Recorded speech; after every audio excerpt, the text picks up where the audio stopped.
کیا نام ہے آپ کا؟ محمد افضال ہے، افضل ہے؟ افضال۔ ان کے وکیل کون ہیں؟ ان کی بھائی آپ اجازت دیتے ہیں کہ رابعہ پروین سے آپ نے اجازت لی ہے؟ آپ ہمیں اجازت دیتے ہیں کہ رابعہ پروین کا نکاح محمد افضال ولد محمد یونس سے کر دیں؟ کیا مہر ہے؟ 10,000 روپے۔ دوسرا کون ہے بھائی؟ مولانا فرمان صاحب۔ عزیزہ خوش نصیب ان کا وکیل؟ آپ نے اجازت لی بچی سے؟ اور مہر کتنا؟ 5100 میں تو بکری بھی نہیں آ رہی آج کل۔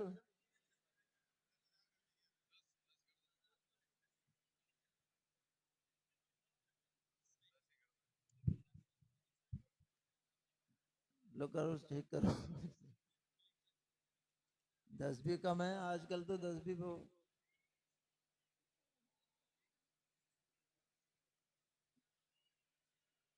الحمد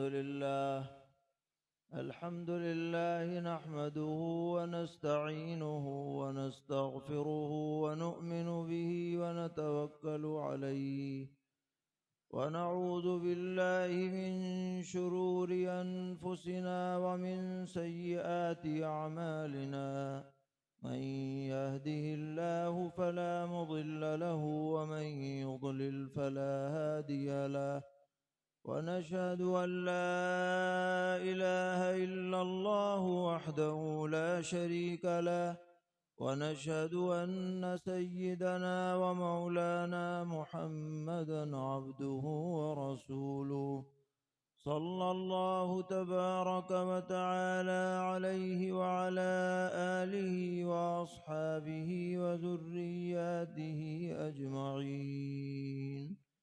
أما بعد فأعوذ بالله من الشيطان الرجيم. بسم الله الرحمن الرحيم.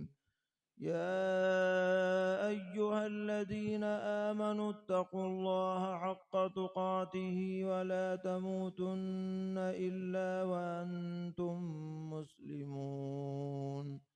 وقال تبارك وتعالى: يا أيها الناس اتقوا ربكم الذي خلقكم من نفس واحدة وخلق منها زوجها وبث منهما رجالا كثيرا ونساء واتقوا الله الذي تساءلون به والأرحام إن الله كان عليكم رقيبا.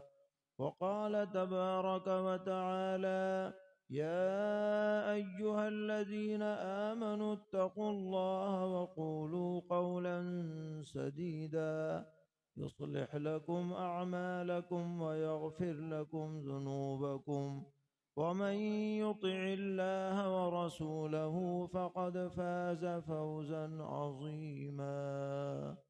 صدق الله مولانا العلي العظيم. وقال رسول الله صلى الله تعالى عليه وسلم: النكاح من سنتي.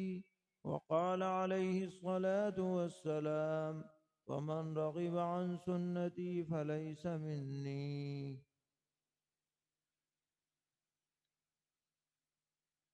محمد مرسلین صاحب کی صاحبزادی مسمات خوش نصیب سلمہ کا نکاح بعوض 10,000 روپے مہر میں نے آپ کے ساتھ کر دیا. آپ نے اس کو قبول کیا؟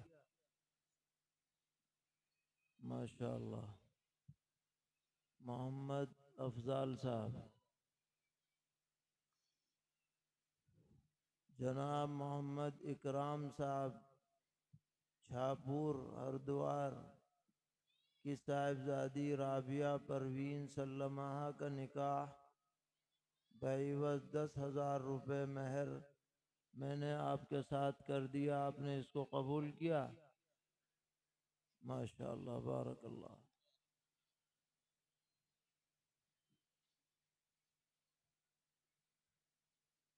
دعا آپ کرا دیں.